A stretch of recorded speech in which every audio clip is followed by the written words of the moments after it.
Welcome. Welcome to you all that have joined with us this evening.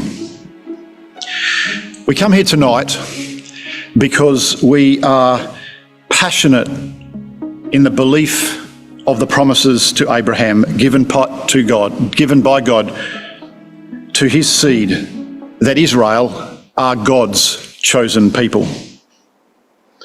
We know from prophecy, as Brother Thomas writes, that the pre-eventual colonisation of the land will be purely on a political basis, and the Jewish colonists will return in unbelief of the Messiahship of Jesus. However, our faith and hope are inexorably linked to the hope of Israel, to see their Messiah appear and redeem them from all their suffering. As the inspired prophet Zechariah wrote, "It shall come to pass in that day that I will seek to destroy all the nations that come against Jerusalem." Israel now face a time of difficulty, a time that the prophet Jeremiah spoke of when Israel's lovers will leave her. But Jeremiah goes on in his prophecy to speak of Israel. "Their children also shall be as aforetime, and their congregation shall be established before me, and I will punish all them that oppress them." Let us sing of this time when we shall see that the shame and sorrow of Israel will be done away with, and we have confidence that we will share in the victory, that they shall be my people. In hymn 315.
Let us approach God in prayer. Yahweh, the creator of the earth and all things that are on it, the father of Abraham, the promise to Isaac and the hope of Israel. We come in prayer at this time to give glory and praise to the Father of all.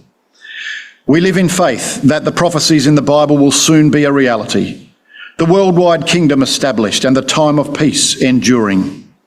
We know the promises that we have been shown and read of in the Bible. The promise of peace in Jerusalem, the promise of destruction of the wicked, the promise of hope on a personal basis, and the lifting up of the seed of Abraham, both natural and spiritual, to a place of prominence, not for any glory or achievement of any man, but to declare that we are all weak and worthy of death, and that our Creator is worthy of all glory.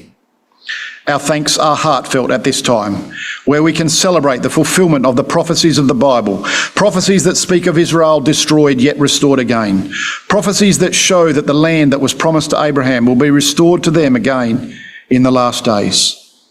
Yet we are also sad at the prophecies that speak of Israel's return in unbelief and their subsequent suffering that we see in real time today. We look earnestly for the time when Israel will finally be delivered from all suffering and finally see their Messiah. We are thankful for the peace we have in this country and the freedom we have to worship. We pray for a blessing upon the reading of the word, that we may all see the power and hear the sense. We pray for a blessing upon us all, that we may be uplifted and fulfilled in the promises that we see of the nearness of the return of Christ. We give thee all praise, all glory and all honour, as we pray through our Lord and Saviour, Jesus Christ. Amen. We're now going to have a reading. We're going to take our reading from Isaiah chapter 43, and we're going to call Brother Jacob Hall to come forward and read for us Isaiah 43. Reading together with you all, Isaiah 43. But now thus saith Yahweh that created thee, O Jacob, and he that formed thee, O Israel, fear not, for I have redeemed thee. I have called thee by thy name. Thou art mine. When thou passest through the waters, I will be with thee, and through the rivers they shall not overflow thee. When thou walkest through the fire, thou shalt not be burned, neither shall the flame kindle upon thee. For I am Yahweh thy Elohim, the Holy One of Israel, thy Saviour. I gave Egypt for thy ransom, Ethiopia and Seba for thee. Since thou wast precious in my sight, thou hast been honourable, and I have loved thee. Therefore will I give men for thee and people for thy life. Fear not, for I am with thee. I will bring thy seed from the east and gather thee from the west. I will say to the north, give up, and to the south, keep not back. Bring my sons from far, and my daughters from the ends of the earth. Even everyone that is called by my name, for I have created him for my glory.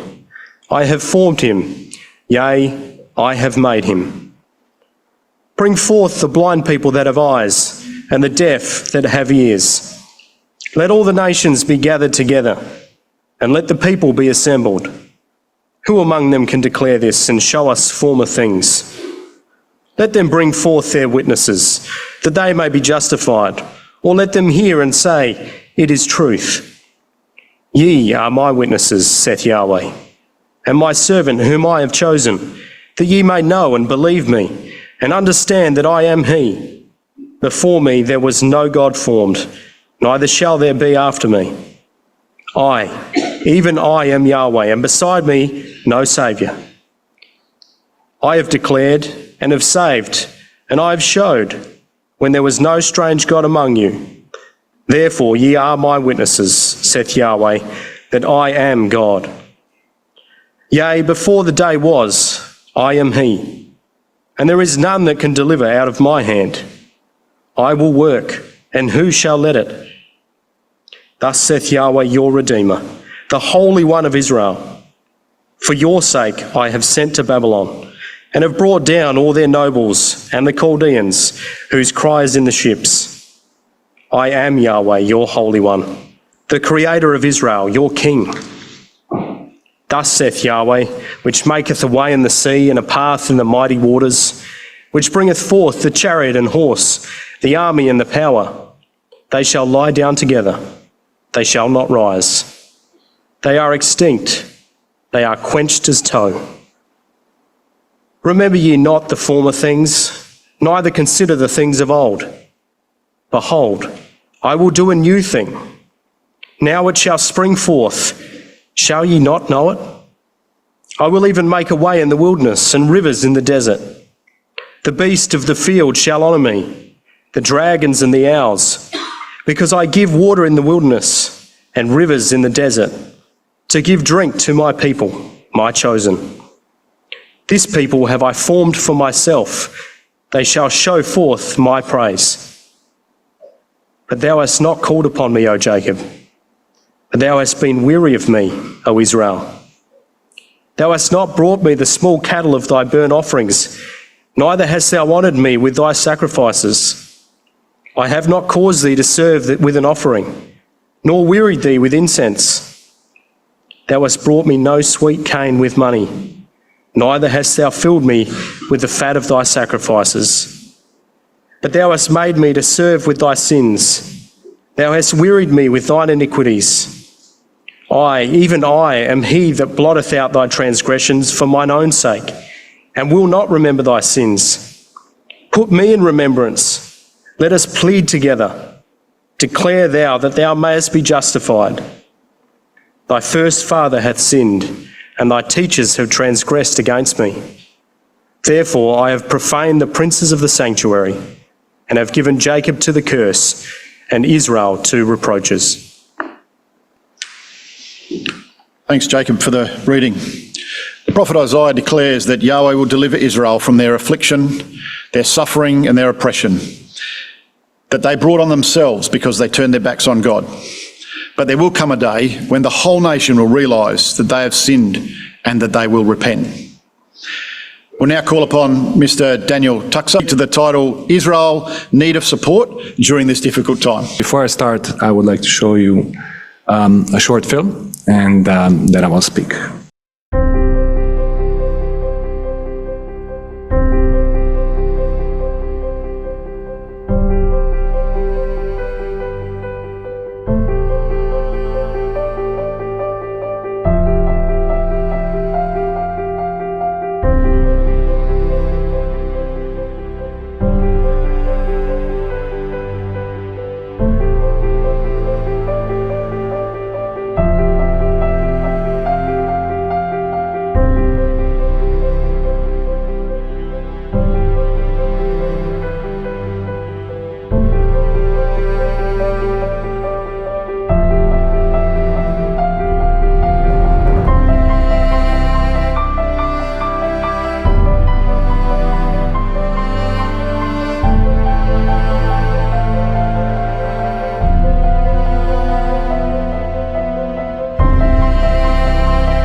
So, shalom everyone, my name is Daniel Tuksar. I am a proud representative of the organization which you just saw, which is called UIA, or in Israel, Keren Hayesod. We are the official fundraising organization for the State of Israel, 105 years young, started way before the State of Israel was born, and we are very, very busy.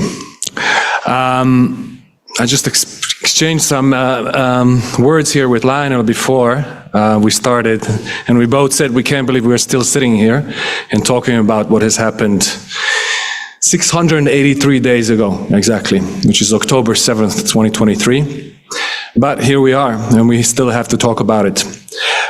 Still speaking about the war, still speaking about innocent hostages in Hamas tunnels in Gaza, tortured and starved.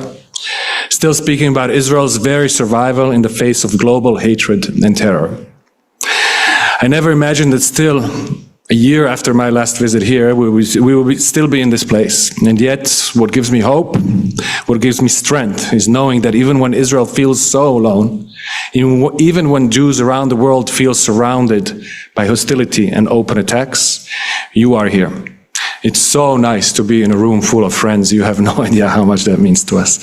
At a time when Jews and Israelis are being physically attacked in cities around the world, when synagogues are targeted and burned, including right here, by the way, Melbourne, Sydney, Adelaide, by the way, I don't know if you know what's happening here, but there's also issues here. When the voices of hatred are so loud, your voice, your support, your friendship is really a light in darkness. I'm sorry if I get emotional, but it really means a lot to me personally and to all the people in Israel. So really, before I say anything else, it's beautiful to be in a room full of supporters, full of real friends. Thank you so much for this. It means the world to us and to the people of Israel. Okay, we must be honest about what we are facing. Too often the world has forgotten what October 7th really revealed to us. That Israel is not fighting a political dispute of any kind, but that we are fighting a radical Islamist terrorist organization, Hamas, that openly declares it wants our destruction. Let's not forget they're still holding the 50 people that I spoke about in captivity, innocent men hidden away, abused, terrorized simply for being Jewish. It started with 250 people that were kidnapped from Israel, civilians that were dragged into Gaza. We're down to 50. Most of them are not alive, but still need to come home and need a proper burial in Israel. And Hamas is not alone, by the way. I'm speaking about Gaza, but Israel has been forced to face down Hezbollah in the north, in Lebanon, which is basically an Iranian army on our borders, and Iran itself, what we call the head of the snake, surrounding Israel for over 25 years now, building different forces that on their D-Day were supposed to eliminate Israel. And yet, despite all these enemies that we are surrounded with, Israel has achieved incredible victories in the past year. If we stop for a second and we look what has happened in the north, Hezbollah is not an army anymore. There is no threat from Lebanon, and whoever tries to threaten us from Lebanon gets punished very quickly. Hamas in Gaza is a terrible war, what's going on there, but we have achieved what we have, meaning never again will they be able to do what they did on October 7th, killing over 1,200 Israelis and kidnapping over 250 people. And also we struck in the heart of Iran, in Tehran, which again is the head of this whole operation, making it clear that Israel will never bow to terror. And still, our reality in these days is one of pain and uncertainty. Too many of our brothers and sisters remain under fire in Israel. Too many families are suffering, but we are very strong. We are probably, and I'll be honest, probably the strongest people in the world, if I may. And we are very resilient. We are fighting for our lives, and that's our biggest weapon, by the way. We have nowhere to go, and we have no plans to go anywhere. Israel is our only home, and we are there to stay. But in the middle of this darkness that I'm kind of painting this picture in front of you, something remarkable, really remarkable is happening. And if we stop and look at this, it's a real miracle. For generations, Jews have said in Hebrew, Shana haba beYerushalayim, and in English, next year in Jerusalem. For generations, for thousands of years, Jews around the world have dreamt about this. And today, more than ever, they're not just saying it, but we are living it. And we're seeing it right now in front of our eyes. In the coming months and years, we are preparing for one of the greatest waves of Aliyah, of immigration to Israel, in decades, maybe the biggest one since the State of Israel was born. And why is this happening? There's a reason, because Jews around the world are feeling the pressure. We really are anti-Semitic. Anti-Semitism is rising all around us. I often explain to people, this was our life. Overnight, it turned upside down. October 8th, 2023, just here in Sydney, a short flight from here, they were screaming gas to Jews. Before Israel fired one bullet at Gaza, that's what they were doing. And not only in Sydney, around the world, this is happening in North America, Europe. Families who once thought they were safe are suddenly wondering about their future. I'm living in Melbourne. I have to tell you that Aliyah is a topic that's discussed at every coffee, after every lunch, after dinner, every Shabbat. People are very worried. They're feeling the fear. And honestly, I can tell you they're very, very disappointed in Australia. I don't want to get into this. I'm a guest in your country, but those are the feelings that the Jews are feeling right now around Australia. Synagogues have had to strengthen the security. I don't know if you saw a synagogue lately in Melbourne and Sydney, but there's armed guards with guns, literally, protecting the synagogues. Same with schools. My children go to Jewish school in Melbourne, There's armed guards, a few of them standing outside. Community centers are also full of cameras and fences, and many Jewish families are asking themselves, is it time to move to Israel? And so many of the Jewish people around the globe are making the decision and saying, if not now, when? If not Israel, where? But Aliyah is not only about survival, it's about destiny. That's how I feel. It's about Jews coming home, about fulfilling a 2,000-year-old dream, about building the future of the Jewish people in Israel. That is the power of Israel. It's not only the homeland for the Jews in Israel, it is the homeland for every Jew everywhere around the world. And your support ensures that when this is needed, and it seems it's needed now, Israel is ready to welcome all these people home. And this is where you really come in, because Aliyah is not just about putting people on a plane. It's not just landing in Tel Aviv and forgetting about the people that have just arrived. It's about absorbing them in Israel. As you saw in the film, our brothers and sisters are coming home. They're getting off the plane and they're not just going anywhere. They're building their lives in Israel, and we and you are a huge part of this, providing them with homes, with Hebrew language programs, jobs and professional training, trauma counseling for those Jews who are coming from, for example, Ukraine, from another war zone, and need a lot of support. All kind of support we can give to them through your help is happening in front of our eyes. For us, every single new immigrant is not just another number. They're a new beginning, a child who will grow up safely and proudly as a Jew, a scientist who will make a breakthrough in medicine, a soldier who will protect Israel, a family that will carry Jewish life into their future. This is Aliyah, this is the miracle we're living and seeing in real time. And friends, we cannot do it without you. I want to show you another short film about what has happened this year in just one of what we call absorption centers. It's a very bad word for an apartment building where every new immigrant is entitled to live in for a certain amount of time for free. And this is one of the things that we provide the immigrants with. So I want you to see what they went through in the last few months.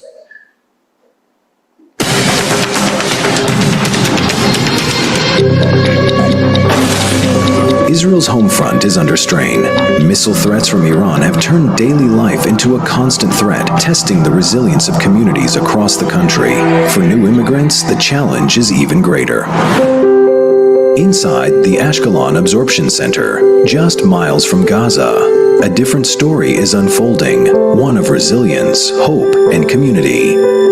Its director, Aviva Zere, is working around the clock to provide emotional and educational support to children and families who have already endured so much since October 7.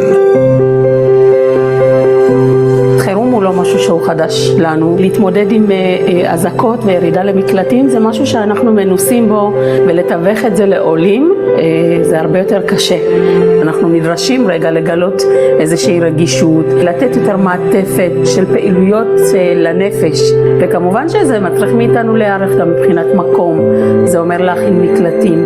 יש איזושהי תוכנית סדורה ומובנית שלפיה אנחנו בעצם צריכים לפעול. יש לנו היום בתוך מרכז הקליטה כ-120 ילדים שהם בגילי גן ועד כיתה י"ב.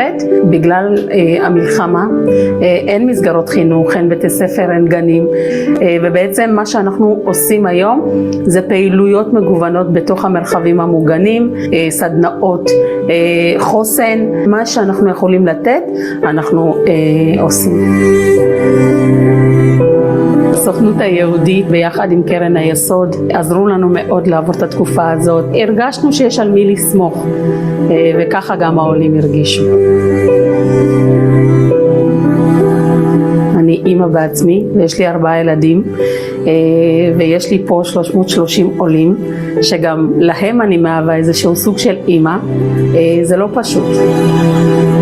בתור ילדה שעלתה דרך הסוכנות היהודית וקרן היסוד, היום אני בעצם סוגרת מעגל ואני בעצמי מנהלת מרכז קליטה. זו זכות גדולה בשבילי. אני חלק מהציונות, אני חלק מהעם היהודי, אני חלק מההיסטוריה שנכתבת היום. זה לא מובן מאליו. גאווה ענקית. אני באמת רוצה לנצל את ההזדמנות הזאת ולהגיד תודה לכל התורמים המדהימים של קרן היסוד. בזכות התרומות שלהם, בזכות טוב הלב שלהם, זה מאפשר לנו להמשיך בשגרת פעילות במרכזי קליטה, וזה נותן מענים גדולים לעולים ששוהים פה במרכז קליטה. אז תודה רבה.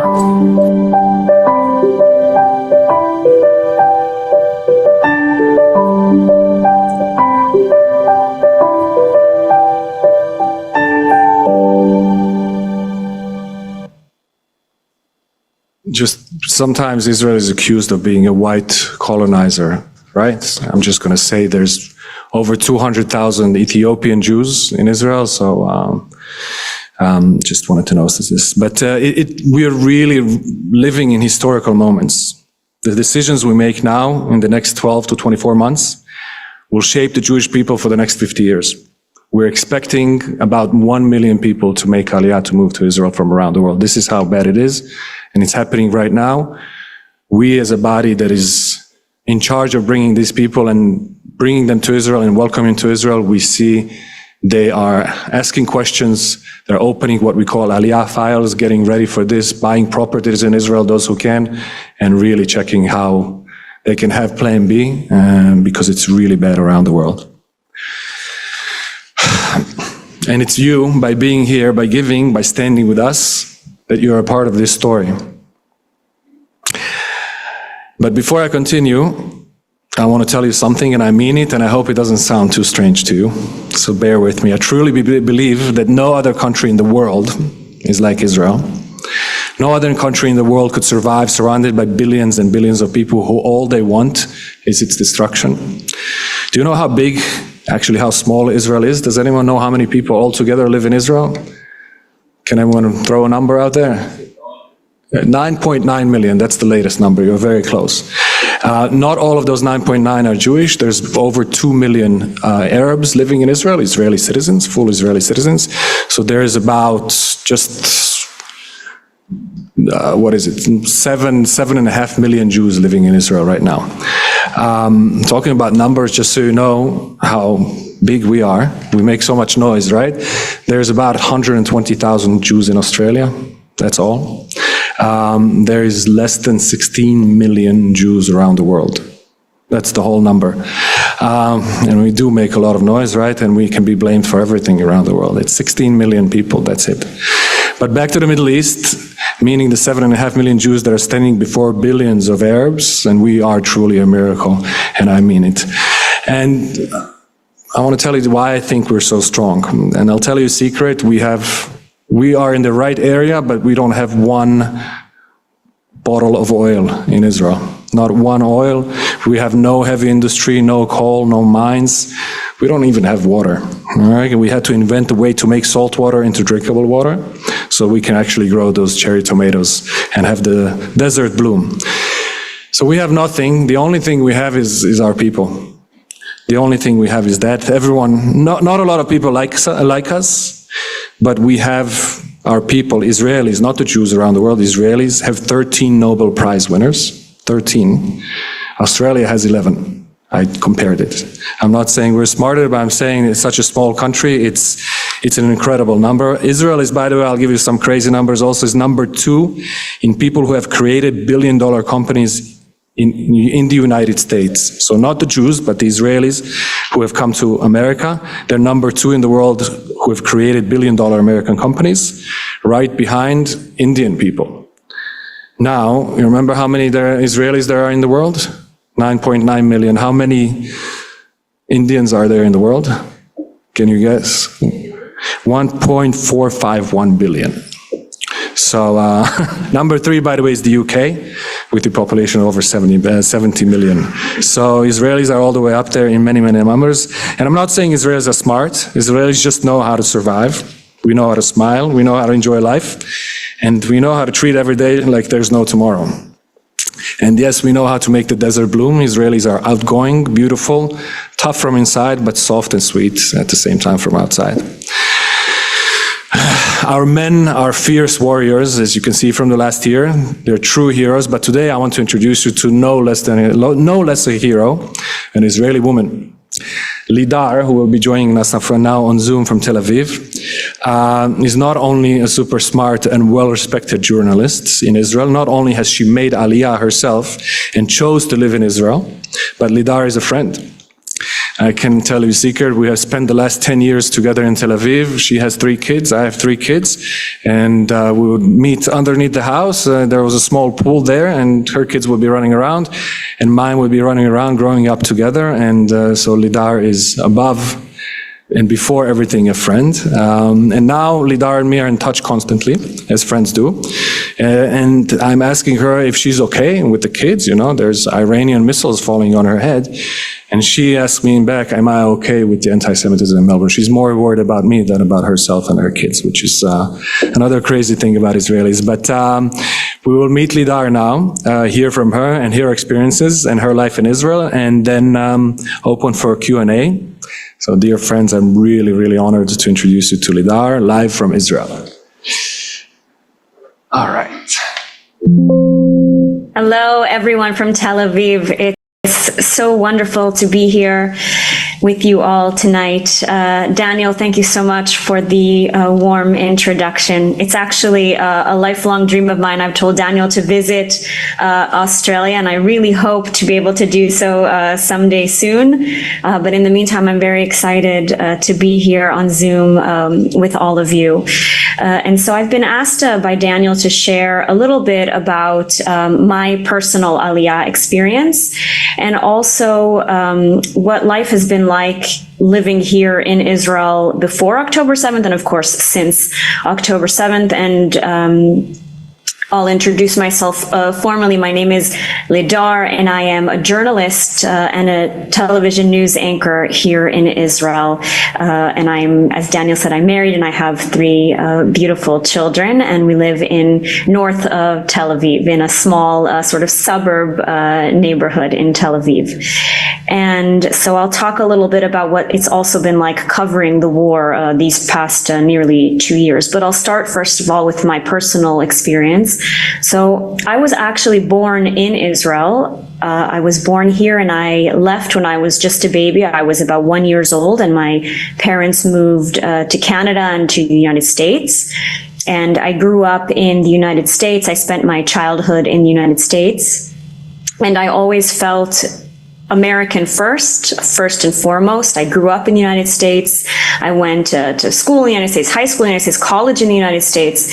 And my connection to Israel was really just through my parents and the fact that they were Israeli, and also, you know, through sort of the fact that we were Jewish. We weren't overly religious, but we did celebrate, you know, the main Jewish holidays. And so that was my connection. But Israel was always sort of this abstract notion. It was very far away. The first visit that I even remember to Israel, I was only 10 years old. And so Israel was this concept, was this notion, but it wasn't something that I ever envisioned myself moving to Israel, living in Israel, or anything like that. And as I got older, we moved to Italy. I've traveled around a lot, my whole childhood, my whole life. We lived in Italy, and I started to visit Israel a little bit more often, just because, you know, geographically it was easier and closer. And then we moved back to the United States when I was 12 years old. We moved back to Pittsburgh, Pennsylvania, on the East Coast of the United States. And I would, every few years, we'd come to Israel and spend a month or 2 in the summers. And that was really my experience with Israel. It was more of a place to come for vacation. You know, we'd hear stories, of course, of the intifadas and the violence and, you know, suicide bombers. And so Israel was always sort of this scary place in my mind, and not somewhere that I ever envisioned myself living, because I thought, who would want to live in a place like that? And when I graduated from university, I finished university in the United States, and I had started working in journalism, and I had a job offer lined up at one of the major networks in the United States. And my parents came to me and they said, look, you have your whole life ahead of you, but why not move to Israel for just a few months? And you're Jewish, we're Israeli. It's something that you should try, experience it for yourself, really live there for a few months, and then decide. You can always move back to the United States. I was young, I had just finished college, and how could I not take my parents up on an offer for them to pay for me to come to Israel? And so I packed my bags and I came to Israel, really not knowing what to expect when I arrived here. And let's just say this year will now be 20 years since I've made Aliyah. So I came to Israel at 21 years old after I had graduated from university. And my father, who's a professor, he arranged for me to meet one of his friends at Tel Aviv University. And before I knew it, I was enrolled in a master's program at Tel Aviv University. And I met my husband afterwards, and 3 children later, here I am in Israel. And I want to say the transition was something unexpected. Now, my parents were Israeli. They moved to the United States, emigrated from Israel to the United States. But they always tried to instill in me a sense of belonging to, that Israel was a part of our lives. It was very important for my father. He's a very proud Zionist. And even though today, some say that's a bad word, Zionism, but Zionism essentially is the belief, of course, that Jews have a right to self-determination and a right to their own homeland. And so my father was, and I, of course, also am proud Zionists. And he always believed that someday he would return and my mom would return, our whole family back to Israel. And so when I came to Israel, and it was not an easy transition. It was almost, I didn't intend to stay. People would always ask me, are you Israeli? Are you American? And my answer was always, I'm American first and then Israeli.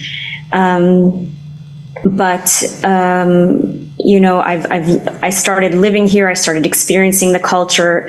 Very, very different. It was a very big culture shock moving here. It wasn't easy. In America, everything is very formal. Everything is very proper. In Israel, it's a little bit more wild. The people here are very friendly, but you have to get used to this culture where friends can suddenly just knock on your door and stop by. And that's something that, was a little bit different in the United States.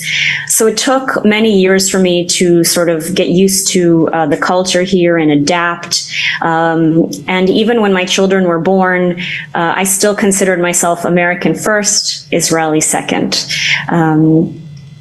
And that leads me to where we are today. 20 years later, I have 3 beautiful children. My oldest is 13 years old. He just had his bar mitzvah. I have a 10-year-old daughter and an 8-year-old son.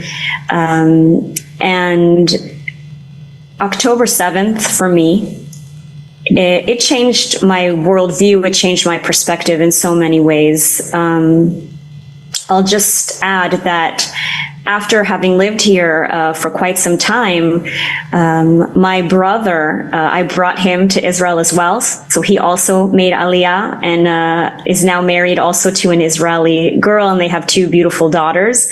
And my parents, because both me and my brother came here, I also brought them back to Israel.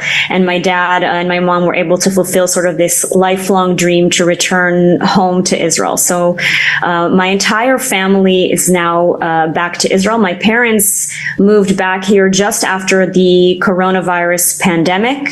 So, the world had turned upside down from that. And while the rest of the world was sort of recovering from the coronavirus pandemic, we headed straight into, of course, very tumultuous and turbulent times. And of course, October 7th happened. Now, October 7th, as I said, changed everything for me. If you had asked me before October 7th if I was American or Israeli, and I said American, after October 7th, I'm Israeli first, American second. People ask me, you say American Israeli, now I say I'm Israeli American. I've been here for 20 years, as I mentioned, and this is not my first war. I think this is my sixth war. The first war was in 2006, right when I arrived, shortly after I arrived to Israel.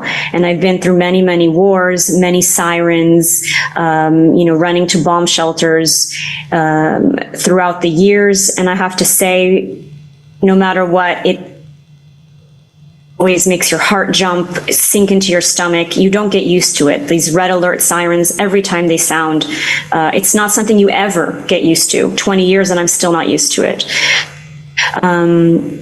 October 7th, for me, the world really changed, and everything that we've seen since then throughout the world, the levels of anti-Semitism, the levels of hate that we're seeing, this existential war that Israel is fighting on 7 fronts, and even I call the 8th front, which is the front of the news and the PR and the truth front, which I am a part of that front in my work as a journalist here in Israel.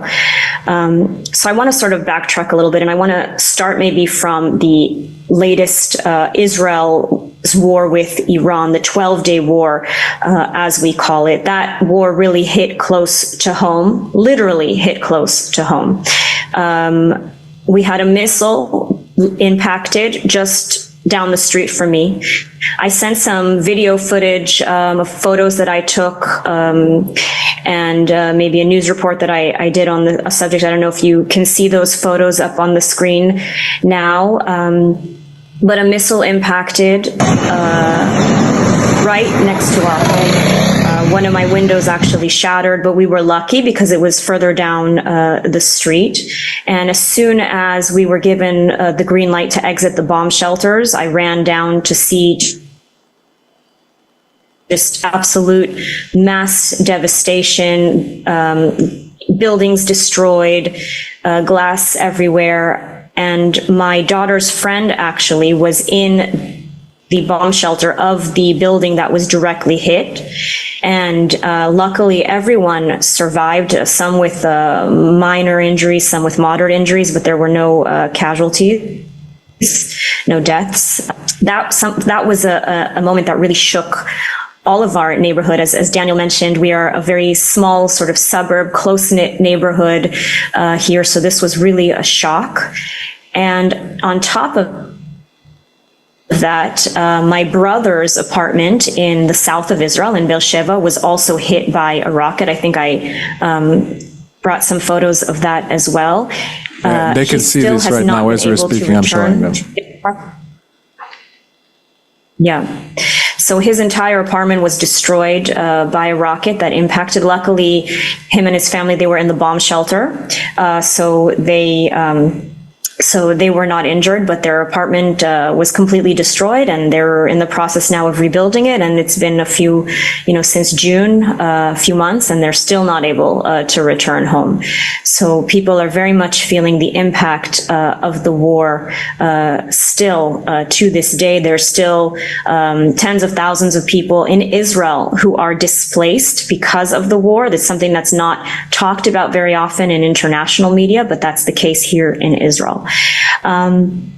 Now, it's funny because Daniel mentioned everything that we've been through since October 7th. And, I'm not going to get into tonight sort of October 7th and everything that's happened and all of that. If you have any questions, I'm happy to answer. But I think, I could talk for hours about the situation in Israel, the geopolitical situation, the security situation, all of that. So if anyone has any questions afterwards, feel free to ask anything. But I do want to talk a little bit about how we feel here in Israel, and also talk a little bit about what's happening in the world.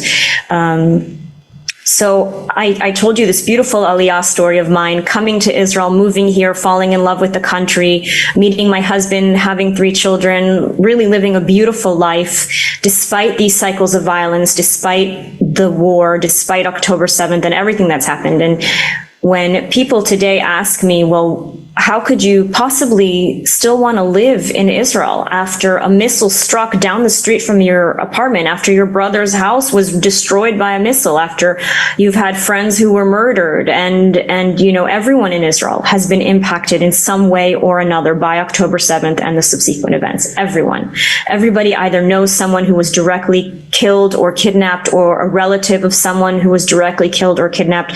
I mean, this is something that's a national trauma for us here in Israel. But still, when you ask Israelis, how could you still live here? I think the vast majority would say there's no place in the world I would rather be than here in Israel. And I truly feel that way today.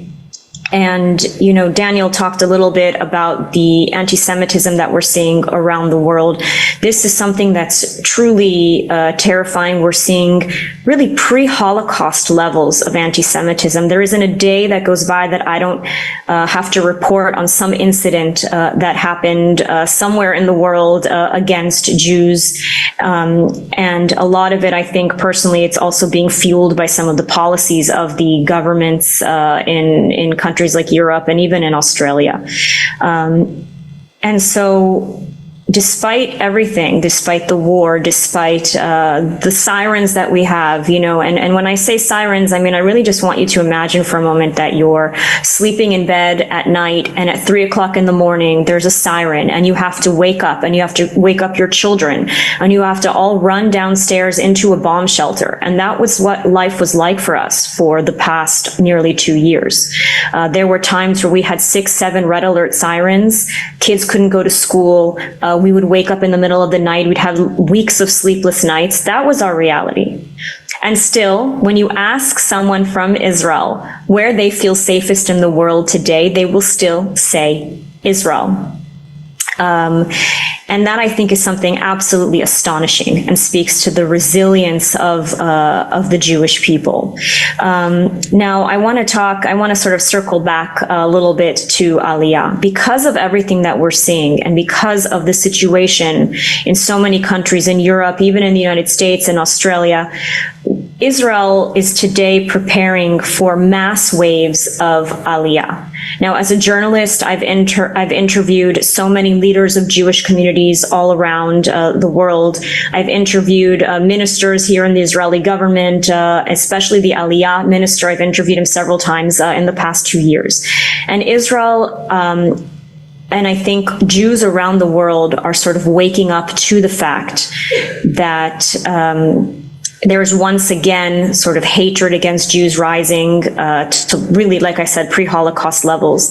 And many are thinking and considering and wanting to now move back to Israel. And so here in Israel, we are really preparing to receive mass waves of Aliyah. Just today, a plane full of new immigrants landed in Israel. All the press went to cover the event because it's really a joyous occasion whenever Jews come home. And so I want to maybe end on that note and say, throughout history, Jews have been persecuted, from the Romans to the Greeks to the Assyrians to the Babylonians to the Nazis and Persians and the list goes on. And every time the Jewish people have not only survived, but they've thrived. And I think that today there is really an understanding and a realization that we're not only going to survive October 7th, survive this existential war, but we are going to thrive. And I want to end on that note and also say that, I really do believe that it's time for Jewish people around the world to unite and to come home to Israel. So thank you so much for having me, for letting me share my personal story. And of course, I'm happy to answer any questions you may have. Thank you so much, Lidar. Thank you so much for sharing your story and your views from the other side of the world. This is a time for you to ask. We are here to answer any question you might have. I just want you to notice that, I don't know if you heard what she said, there is a minister in the state of Israel and the government of Israel that his job is to be the minister of Aliyah, the minister of immigration, the minister of people, bringing people, Jews from around the world home to Israel. So just Let that sink in, as we say here, right? Questions, please. Don't be shy. Yes, please. I'm going to have to, she can't hear, right, from that microphone? She should be able to hear. Tell me, Lidar, if you can hear this question, so I don't have to repeat. Hi. We've heard a bit about there being some positive news from Hebron with some of the leaders there wanting to join with Israel. Can you tell us something about that? Sorry, I didn't quite hear the question. That there was some positive news coming from Hebron, that some of the local leaders are looking to work with Israel, right? To join Israel and make the reality different, I guess, on the ground. Is that the question? Yeah. So there was a few months ago, a declaration from some of the Palestinian leaders in Hebron who announced that they are willing to sort of make peace with Israel, recognize Israel, and want to come under sort of the Israeli government's wings. It was received on the one hand with a lot of optimism, on the other hand with some skepticism. I'll say this. The Palestinian Authority is in control of Judea and Samaria, Hamas, of course, in control in Gaza. These two factions are at odds. They hate each other. I can talk about the history that in 2005, Hamas essentially kicked out, in a very bloody revolt, kicked out Fatah, which is the Palestinian Authority. They kicked them out of Gaza. So, and life in Gaza under the Palestinian Authority life in Judea and Samaria under the Palestinian Authority is not much better, I would say, than life for Palestinians under Gaza. They are also being taught towards a hatred for Israel, towards a belief that one day they will be able to come in and conquer all of Israel and kick all the Jews out and all that. So first of all, I believe this is a significant step. Them actually being able to come out and openly say this. And of course, they received lots and lots of death threats after this, lots of backlash from other Palestinian factions. But I do think that it gives a little bit of hope that there are Palestinians who do understand the difference between their lives under the Palestinian Authority, which is, also a dictatorship in a sense, and they understand that they can have a much better life, living in peace side by side with Israel, abandoning this notion that one day Israel will be gone, because Israel, the state of Israel, is here to stay. And I think that it's very important because it shows that there are Palestinians who understand that their future is intertwined with that of the state of Israel, and that they understand that the only way to move forward is really through peace and to live side by side. Because so often we hear, especially when it comes to the Palestinians in Gaza, Hamas are the Palestinians are Hamas, and that is true in a sense. But it's also really optimistic to see that there are those who believe in a better future and who are willing to recognize the state of Israel and are willing to work and live peacefully and coexist with Israel. So it's a very small sort of drop in the bucket, but it's a very significant first step, in my opinion. Thank you, Lidar. I just want to add to that also. You're talking about basically, essentially, leadership of the Palestinian people, right? And they really don't miss an opportunity throughout their very short history. The offers were on the table, and the corruption that is happening in that leadership is incredible, probably the highest in the world. If you look at Yasser Arafat, their big leader, where his widow is and his daughter living in Paris in mansions that are worth billions and billions. If you see where the Hamas leadership is living in Qatar, each one of them worth 3.2 billion, 1.7 billion, God knows how many billions. This is your money. This is your government sending assistance to those people who are poor on the ground, who are taught that Jews are stealing their land and their money while their leadership is having fun in Qatar, Paris. The bottom line is in order to be a change, there needs to be a new movement, new way of thinking, new leadership for those people.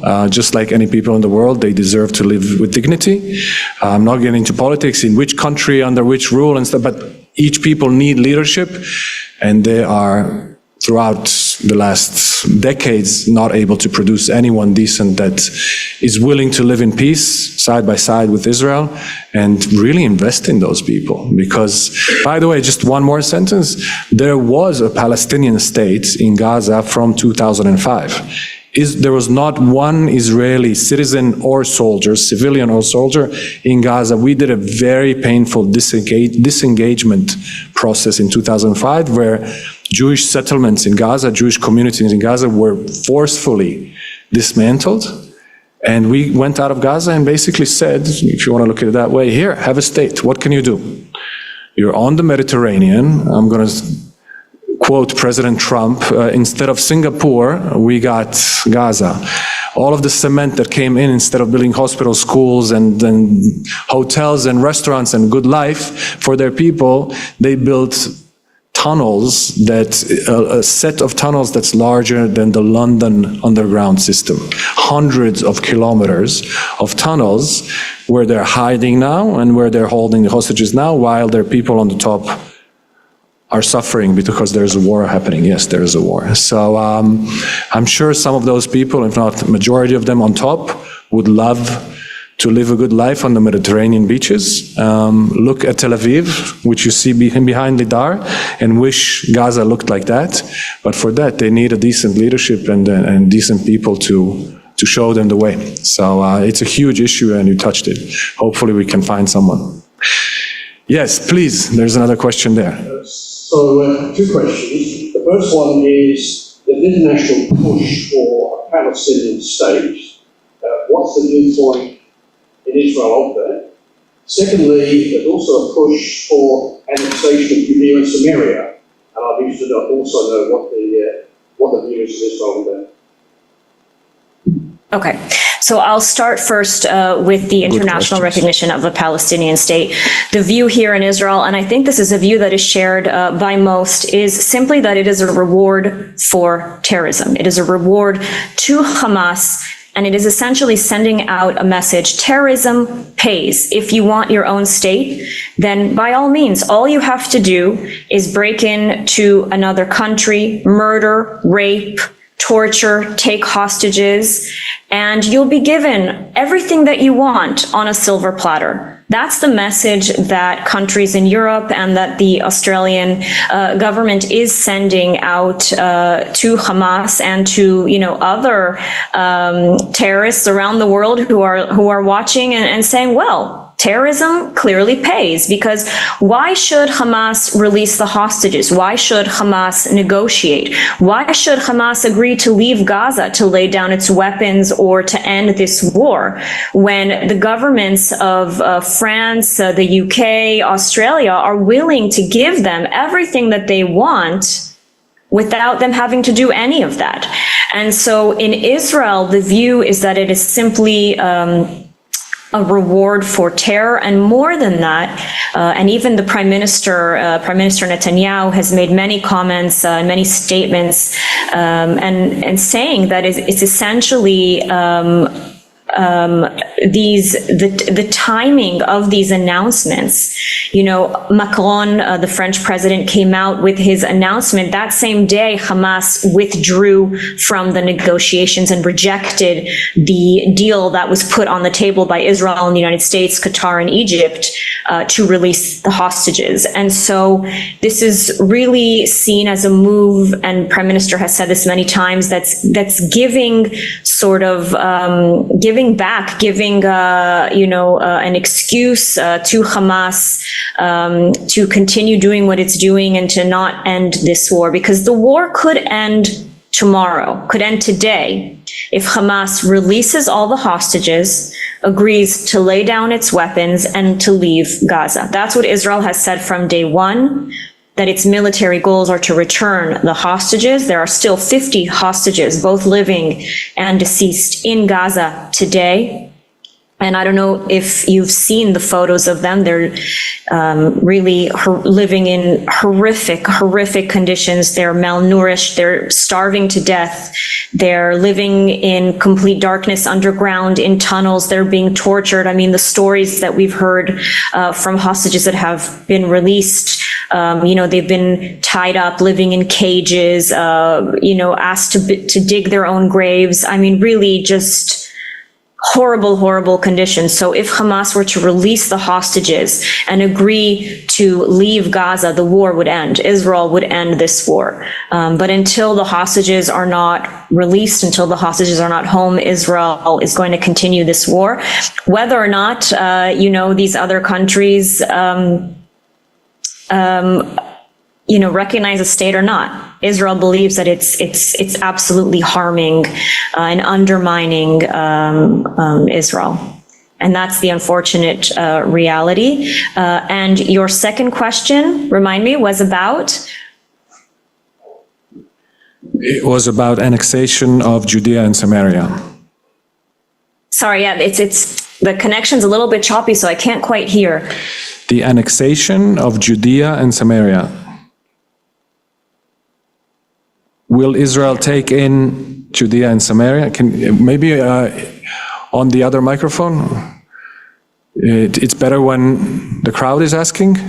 The other microphone is better. Yeah, no, I can hear you now. It's the connection's a little bit choppy, so it's coming in and out. So I heard something about annexation of Judea and Samaria. A question about the annexation of Judea and Samaria. Yes. So, okay. So this government that we have today in Israel is the most right-wing government that we've had in Israel's history.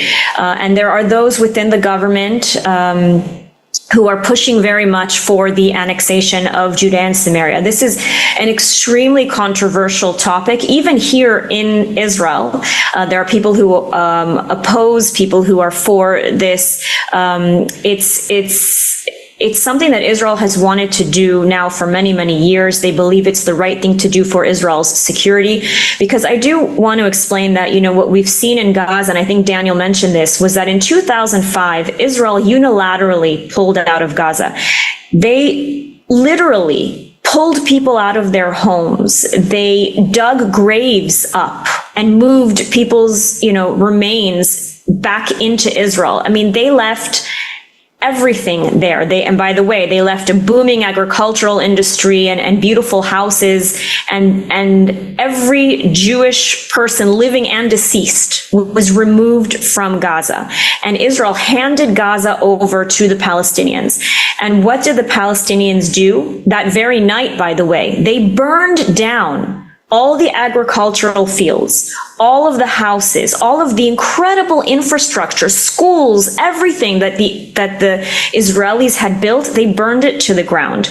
And then, of course, they elected Hamas as their government. And then we know what happened there. Hamas spent billions in aid, not helping the people of Gaza, but, building extensive terror infrastructure, terror net, tunnels. And I can just say, additionally, that I've interviewed many soldiers who've come out of Gaza, and I have friends who've been in Gaza, and they say that there isn't a single home, synagogue, church, school, UN facilities that aren't being used as bases of terror, to store weapons, to hide, there's been incredible stories of weapons hidden under children's beds in Gaza, terror tunnels that, you move a child's bed and there's an entrance to a tunnel. That's what the Palestinians did of Gaza. And so there's this fear now in Israel that the next sort of big terror event will come from Judea and Samaria. The Palestinian Authority, unfortunately, is very weak right now.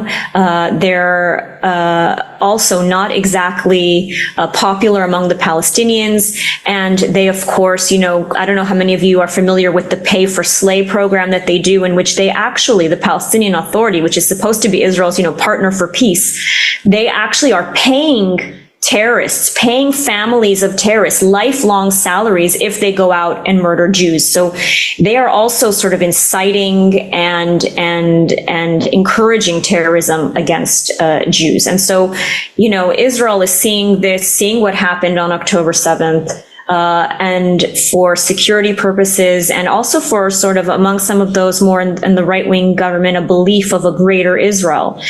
There's serious talk now about annexing Judea and Samaria. Now, it's obviously a very, I'm not a legal expert, but on, in terms of international law, there's issues there, and almost every country in the world has expressed opposition to that. Now, the Trump administration in the U.S. has sort of is considering giving the green light for such a move. But overall, I think that it's a very controversial issue, and there's no, clear answer. And I think that Israel, though, if pushed into a corner, especially with this government, and you see all these countries recognizing a state of Palestine, and Israel might sort of be pushed into this corner and might actually undertake this move, because, at the end of the day, if it has nothing to lose internationally, it might do just that. But again, it's a very controversial move, and it's not something that will be, done or taken very lightly here. Yeah. We'll take one more question, but just to add one sentence to what Lidar said, we're talking about giving Gaza to the Palestinians and what they have done to us, and lesson learned. Just for you to understand geographically, Gaza is all the way in the south. It's not close to major Israeli cities. Lidar is in Tel Aviv, as you can see behind her. It's a screensaver, it's not a view from her living room. She wishes, yeah? But just north of Tel Aviv, there is a beautiful town on the Mediterranean. It's called Netanya. So if you take from Netanya and you go east, and where the border of Judea and Samaria is, Lidar, is it 12 or 17 kilometers? I'm not sure. That's how narrow Israel is. So if you give them a state, and they proved what they can do with their state and how friendly they can be to us, they could cut off Israel 12 or 17 kilometers. I'm sorry, I will get back to you with the exact number. It doesn't matter. It's a morning run from one border to the other. And they want from the river to the sea, right? So do we give them a state? Do we annex? Big questions, big decisions to be made. And that's what I just want to add, that when you hear people shouting in the streets, I'm sure you've heard this in Australia as well, from the river to the sea, Palestine will be free. They're talking about the Mediterranean Sea and the Jordan River, and Israel is in between. And like Daniel said, those, 17 kilometers in between, that is Israel.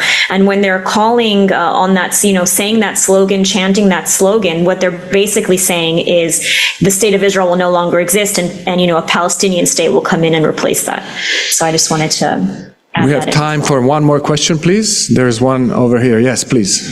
Hello, Lidar. One question I have is about the Arab-Israeli population. We know many of them are very proud supporters of Israel and Israeli policies. Is that a prevailing sentiment among the population, or is it only a few? So sorry, I need you to repeat it, because again, it was a little bit choppy.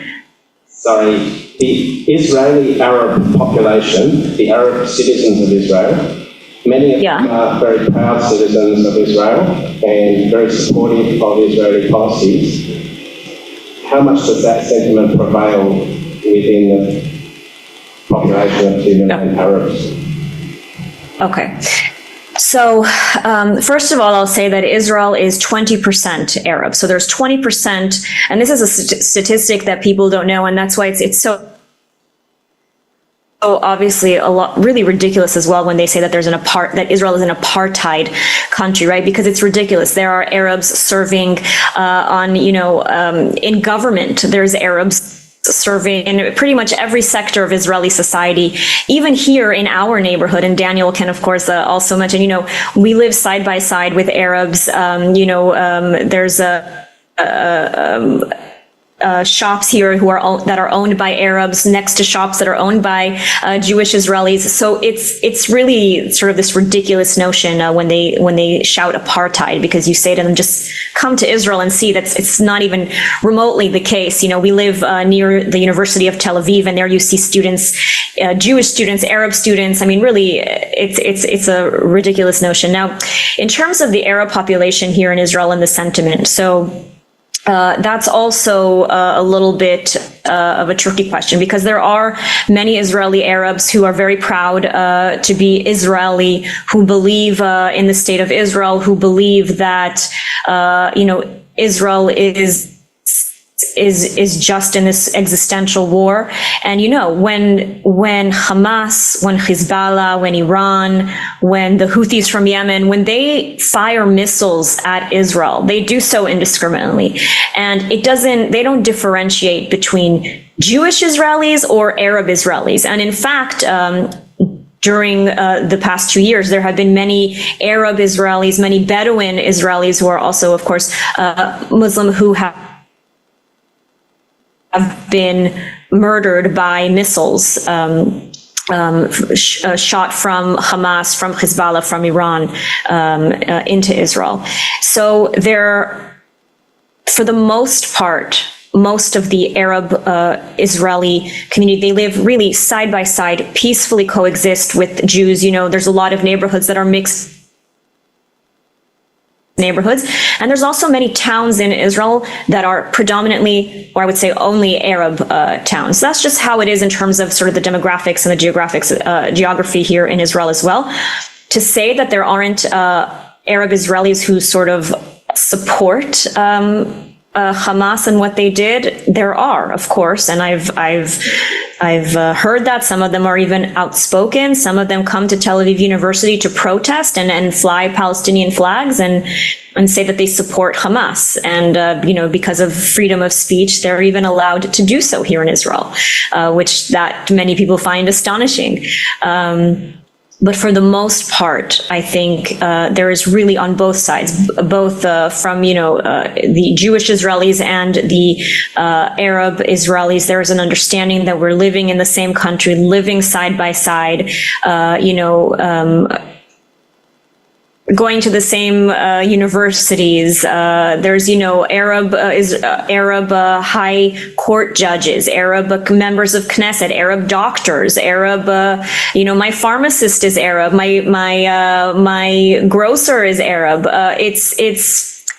It's something that you rarely see outside of Israel, because it's always sort of projected through this lens of conflict. But when you come to Israel and you really see there really is incredible coexistence between the Israeli Jews and the Arab Israelis. I hope that answers the question. Thank you very much, Lidar. A lot of Arabs in our community living amongst us. Very good people, good friends. Your grocery is Abed, right? You go to Abed still? Yeah, Abed. Very expensive, very, very expensive. But really good apples. Thank you, Lidar. Not the best. Yeah, it is. It really is. Lidar, thank you, really. I think on behalf of all of us here, you are a fresh voice from Tel Aviv. Thank you for joining us. Thank you for everything you're doing. Thank you for being in Israel. Thank you for explaining to us what is happening in Israel. And we wish you, I think, a lot of quiet days, a lot of peaceful days, and a very good life in Israel. We all deserve it, and towards better days, hopefully soon. Thank you. So I just want to say thank you so much for having me, and I really just want to say thank you to everyone, because it's so refreshing to be able to speak amongst friends, especially during these times when there are so much hate towards Israel. So thank you to all of you for your support. I mean, it really, really, really means a lot to us. So thank you. Thank you, Lidar. I'm just going to say a few words, Israeli words. I promised 1 minute, and I'll try to do it. like I started, I'm going to end with this. These are not regular times. I wish we could speak about only Aliyah and only beautiful days in Israel and a good life there and how we need to support it Israel. We are as further as away from regular days or business as usual as we can be. Even though Lidar is living in Israel, there is existential threat to Israel.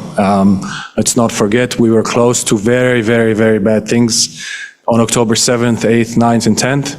They really surrounded us. As I said in my speech, we did a really good job, but we are still under threat. Iran is still threatening us, and bad things are happening. And unfortunately, I hope I'm wrong, but they might happen in the future. So I see my country like this. I see my people. I see my friends like this. And I call upon you to not act as it's business as usual. My only job here in Australia is to bring money to Israel.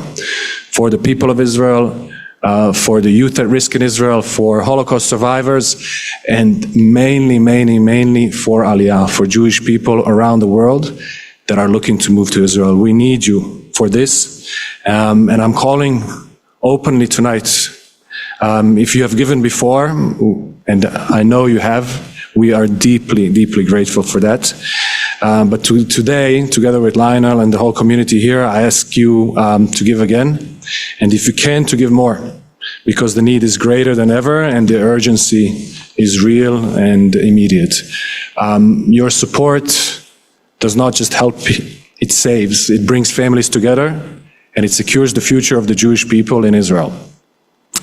And finally, I hope this is okay to speak about this matter with you, but I'm just going to say it as it is. I think we are truly blessed to be here together in your beautiful community that you have built. We are together here tonight, healthy, safe, surrounded by people who love us, and as I said, the community you have built here in Adelaide. But we also know something deeper. Our time in this world is a gift, and it's not endless, and none of us will be here forever. What does remain long after we are gone is the legacy we leave behind, the blessings we pass forward. So many miracles are happening in Israel right now, and these miracles are possible because of people like you and your support. People like you, friends of Israel, believers who believe in the return of the Jewish people and who said, I want to be part of this story. I'm asking you, for those who are interested, to remember Israel, UIA, and the work that we do in your will. You can make sure through this that blessings that are happening today will bless generations and generations in Israel after we're not here. It's kind of a way of saying I stood with Israel not only in my lifetime, but really forever. So for those whom this speaks to, I am here. I have put in the table in the back brochures with my personal card. If you want to call me, discuss this, I would be more than willing to discuss this with you. I think it's very, very important. And again, a way of making sure that even after we're not here, Israel is forever remembered by all of us.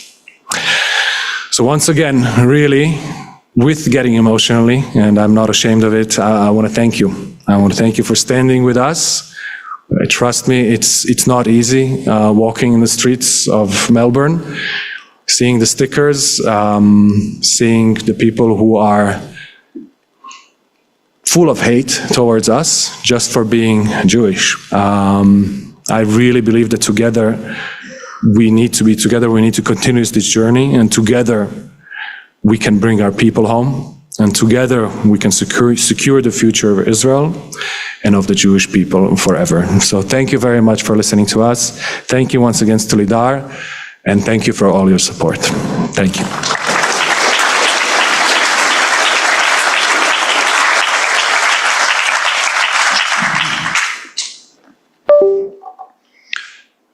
On your behalf, I'd like to thank both Daniel and Lidar for their comments this evening.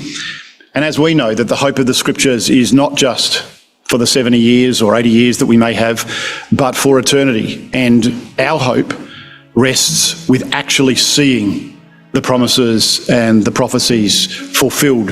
And we will witness that, and we will be alive to see that for eternity.